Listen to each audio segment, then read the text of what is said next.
Bonjour tout le monde, je suis présentement avec Nicolas Trochu, le fondateur d'Alp Instruments Québec. Absolument. Nicolas, Bonjour, bonjour à tous. alors raconte-nous comment ça s'est produit, comment tu as commencé à t'intéresser au monde du son, des instruments. De la vibration, c'est une longue route, disons. En premier, moi, j'ai une formation de géobiologue. Donc le travail sur l'énergie et tout ça, je le fais depuis pas mal d'années. Puis le fil de la vie m'a amené, moi j'étais paysagiste pendant bien longtemps, j'ai eu un accident, les choses de la vie m'ont amené à faire autre chose que du paysagisme pour gagner ma vie. Et puis j'ai découvert les tongs drum. Et puis de là, j'ai vu le potentiel qu'il y avait d'arriver à transformer un instrument et d'arriver à l'informer et à faire en sorte que la vibration qui allait en sortir allait venir amener quelque chose de plus qu'un instrument normal. Donc j'ai vraiment travaillé par la suite en atelier pour partir de cet instrument-là qui existait déjà et se dire comment on pouvait faire en sorte que la vibration qui allait en sortir allait être meilleure. Ah, c'est parfait, je trouve ça toujours intéressant. On en parlait justement avec ma copine. On pourrait s'acheter un handpan qui vient de la Chine, par exemple, ou au lieu d'acheter un qui vient d'Alpin Instruments. Mhm. Mais je me dis pour toi, quelle serait la différence entre un instrument comme ça Ah, et celui qu'on retrouve absolument. chez Ça, Alpin c'est, ça, Instruments? c'est une très bonne question parce que beaucoup de gens se font avoir. Parce que visuellement, quand on prend un instrument comme ça sur une photo, sur je ne sais quoi, c'est exactement, tous les instruments sont les mêmes. Pour le coup, on a une différence majeure qui est déjà dans la qualité de l'acier. Nos gros instruments, le 14 pouces, il est fait avec un acier enrichi en carbone. C'est un acier qui vient d'Italie. Donc on n'est pas sur, on est sur un acier ça m'a pris 3 ans pour le sélectionner, faire en sorte d'avoir un acier qui va être le plus chantant, entre guillemets, voilà, celui qui va diffuser le mieux la vibration. Deuxièmement, je travaille principalement sur la réalisation d'instruments par la géométrie sacrée. C'est-à-dire que c'est la géométrie sacrée qui m'indique où sont mes cercles, où sont mes notes. Les proportions des notes sont en rapport avec le nombre d'or. Donc il y a vraiment cette dimension de la géométrie sacrée qui est pour moi primordiale pour arriver à amener l'énergie, disons, à l'instrument. Parce que comme tu le disais tout à l'heure, je travaille avec 3 choses. Énergie, fréquence et vibration, hein, les fameuses, voilà. C'est de quoi est composé l'univers. Exactement, si on veut Fréquence, chercher vibration. ces mystères-là. Donc je me suis dit, j'ai pris moi ces concepts-là en disant on va remettre ça dans les instruments. Donc pour moi l'énergie vient de la géométrie sacrée qui va, donc comme on le voit en géobiologie sur un terrain, qui va amener quelque chose de plus. Ensuite on a la fréquence. Nous on travaille sur une fréquence qui est le 432 Hz. On n'est pas sur le La en 440. On a choisi de faire le La 432. Pourquoi? Pas poursuivre des polémiques sur Internet, parce que avec mon équipe en France, constituée de géobiologues, magnétiseurs, énergiciens et tout ça, on a fait des tests, on a tout testé, à yeux cachés, disons. Hein. J'avais les instruments derrière, je jouais et chacun par rapport à leur ressenti, me disait lequel préférer. Et on est revenu en 90% des cas où les gens disaient, écoute, celui-là, il y a quelque chose en plus, il a la même sonorité, parce que à l'oreille, on n'entend pas la différence entre un 440 et un 432. C'est simplement au ressenti qu'on peut le sentir. Et c'est vrai que dans 90% des cas, ils m'ont dit celui-là, écoute, il y a quelque chose qui fait que pour moi, c'est mieux. Et ça, c'était sans avant leur avoir mentionné que c'était Rien. Non, 432. non, non. Moi, j'ai une Genre, approche, ils venaient. c'est que je suis pas mal perché. Mhm, Pour éviter de faire des choses qui sont peut-être des fois trop aériennes ou qui n'ont pas rapport, là, mhm. je teste tout.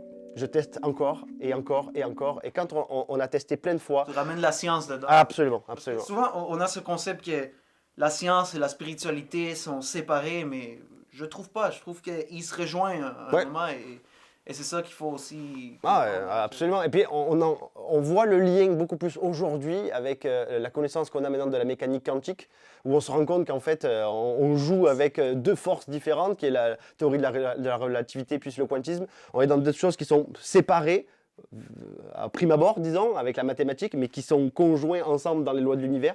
Donc à nous de nous ouvrir à sortir un peu de la relativité, de venir un peu dans le quantisme, et essayer de comprendre les différentes interactions que peuvent avoir certaines affaires avec l'humain. Voilà.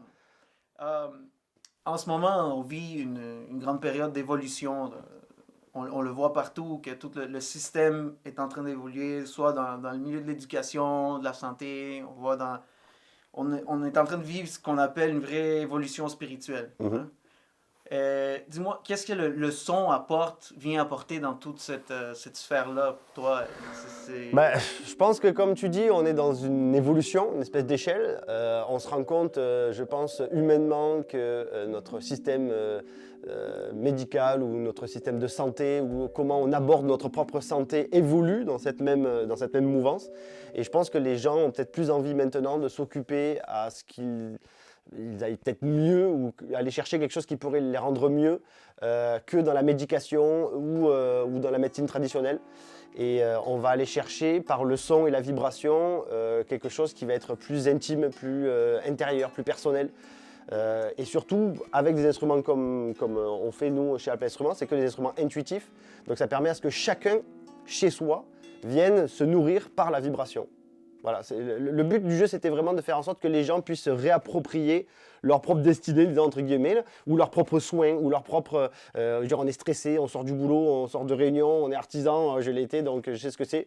On rentre le soir, on est stressé, ben hop, on va prendre un Magic Drum, on va venir jouer, ça va nous faire du bien rien que dans l'écoute du son, mais la vibration quand même qui va ressortir de l'instrument va interagir avec soi, et puis on va réussir à se calmer bien plus rapidement que en faisant je ne sais quoi. Le son, il va venir ressortir ce qu'on a déjà en dedans de nous. Ouais. Le pouvoir guérisseur qu'on a déjà en dedans de nous. Absolument. Moi, je ne pourrais jamais dire, écoute, achète un Magic Drum, achète un Kotamo, il va faire ci, il va faire ça, il va faire ça. De toutes les expérimentations qu'on a pu avoir sur le Kotamo avec sa chaise et sur les Magic Drums, c'est que chaque fois, on a eu des expériences différentes. Ça, c'est assez extraordinaire. Moi, je n'aurais jamais cru. Je pensais qu'on allait avoir... On a des dénominateurs communs, mais chaque fois, la personne vit une expérience différente. Voilà, ça va du voyage astral à une sortie de corps. On a eu des kundalini qui se sont réveillés. On a eu des tas de choses. Beaucoup de pleurs, beaucoup d'émotions. On a, sur le Kotamo, avec la chaise, on a beaucoup de gens qui pleurent. Voilà, au moins 65% des gens vont avoir un truc émotionnel qui va s'ouvrir et ils pleurent. Bon, ils ne pleurent pas de tristesse, là. On sent qu'ils pleurent avec un grand sourire. Donc c'est certainement un bon pleur, mais il se libère. Voilà. C'est la façon de se libérer aussi, ouais. Les gens trouvent.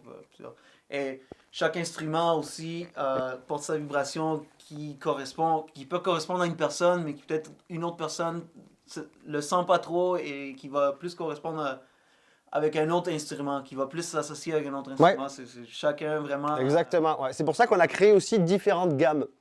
Nous actuellement on a 4 gammes sur les Magic Drums. Donc on a une gamme, on a le spatial, c'est une gamme que j'ai composée moi, qui est une gamme très douce, très légère, très aérienne, on appelait le spatial, c'est pour ça. C'est notre gamme qu'on vend le plus pour les méditations, les relaxations. Après on a fait des gammes plus dynamiques, plus solaires, disons, comme le Magic Circus, qui est une gamme très joviale. On a beaucoup d'écoles qui nous le demandent parce que c'est des gammes très solaires, voilà, ça amène du dynamisme. Après on a des gammes orientales, des gammes japonaises, donc on a essayé de diversifier nos gammes de façon à ce qu'une personne sente qu'elle a le spatial qui l'accroche, et puis une autre moins, elle va dire moi je suis plus solaire, je suis plus dynamique, je voudrais plus du Magic Circus. Donc on a essayé d'avoir un panel de gammes différentes pour toucher un maximum de personnalités. Ouais, explique-moi un peu le Kotamo, la chaise Kotamo. Dans l'idée, le Kotamo c'est quelque chose que j'ai repris après les Magic Drums, d'accord, dans lequel on est sur un double rectangle d'or, donc on a encore cette géométrie sacrée qui est dedans et tout ça. Ensuite, on a fait un travail sur l'intention. On s'est rendu compte que quand on travaillait le bois, quand on évidait le bois, parce que c'est fait en une seule et même pièce de bois massif, on s'est rendu compte que quand on l'évidait, on a l'intention avec laquelle on fabriquait l'instrument, on allait la retrouver à la fin de l'instrument. Personne ne pouvait toucher le bois et dire « Ah, t'as pensé à la montagne, au soleil, je ne sais quoi ». On s'est rendu compte dans le jeu qu'on avait quelque chose qui était intéressant, que les gens étaient touchés quand on y jouait. Et ensuite, par la suite, moi j'ai eu le flash d'une chaise pour adapter l'instrument sur une chaise, tu vois. Et du coup, j'ai fait cette chaise-là et depuis, ça fait 4 ans maintenant qu'on l'a fait circuler un peu de partout et que les gens donc passent sur la chaise, s'abandonnent un petit peu et viennent vivre l'expérience de la vibration, non pas seulement avec l'écoute, mais directement dans le physique. C'est-à-dire que c'est peut-être le moment où on vient ramener la relativité et le quantisme, tu vois, d'une vibration qui n'a pas de substance à la matière. Tu vois, on vient relier les deux avec quelque chose qui va rentrer en contact avec la matière. Donc là, on est dans la relativité, mais avec le quantisme qui est le travail de la vibration, qu'est-ce qu'elle va faire au niveau cellulaire. Exactement, énergétique, cellulaire. Il y en a qui nous ont beaucoup parlé de l'ADN. Ça, moi, je n'ose pas encore m'engager encore là-dedans, mais il y a au moins 8 personnes depuis que je suis arrivé au Québec qui m'ont dit on est sûr que ça travaille sur l'ADN. Beaucoup de gens... Tellement de choses, tellement de mystères qu'on commence à découvrir, Absolument. On commence à peine à effleurer, c'est évident.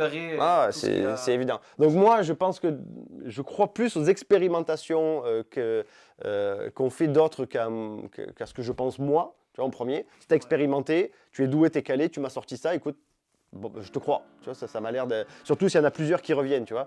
Donc nous, on a vu que ça faisait pas mal d'affaires. On n'avait pas vu, nous, que ça allait jusque dans l'ADN, mais il semblerait que ouais. Donc on arrive dans des choses très intéressantes, quoi, tu vois, voilà. Ouais.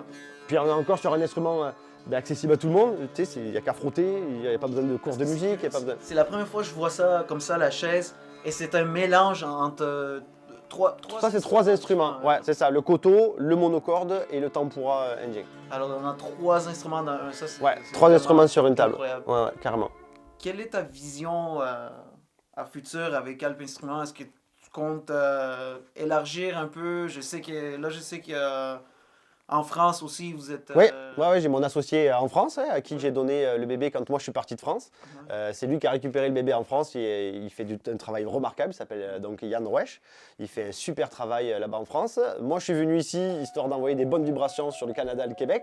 Donc l'objectif premier, il est de diffuser un maximum ces instruments parce qu'on sait qu'ils font du bien. Donc ma priorité c'est de se dire, on a des instruments qui peuvent faire du bien à des gens. Ce que j'aimerais c'est que ça soit connu parce que c'est pas connu. Voilà, très peu de gens l'utilisent. Donc on aimerait rentrer dans les instituts, dans les hôpitaux pour enfants. On aimerait aller toucher, aller voir ce que ça pourrait faire pour les maladies comme Alzheimer, pour l'autisme. Et en parallèle, on aimerait aller amener ça dans les marchés ésotériques très certainement, avec des gens qui vont l'utiliser pour des soins, pour des méditations, des retraites. Voilà, on a envie de faire voir en fait ce qu'on est capable de faire. Ce que l'on fait, et ensuite les gens verront un peu qu'est-ce qu'ils vont en faire avec. Mais s'il y a bien une chose qu'on est sûr maintenant, après tous les essais qu'on a fait, c'est qu'on a enfin réussi à fabriquer des bébelles qui fonctionnent. Voilà, et qui vont faire du bien. Excellent. Excellent. Écoute, je te remercie beaucoup pour cette entrevue et allez suivre Alp Instruments sur les réseaux sociaux, Facebook, j'imagine que là, Instagram, ça... Un petit peu. Je suis tellement à l'atelier que j'ai du mal à être sur l'ordinateur. Et comme j'ai dit aux gens, encouragez les marchés locaux aussi. On peut très bien aller acheter ça sur eBay en Chine, sur Amazon. Mais c'est une chose de le voir en photo, puis que de le voir en personne ici et de vraiment ressentir les sons que ça a. C'est incroyable. Ça fait un effet incroyable sur le corps et ouais, je vous le recommande 100%, les amis. Allez voir Alp Instruments. Merci beaucoup.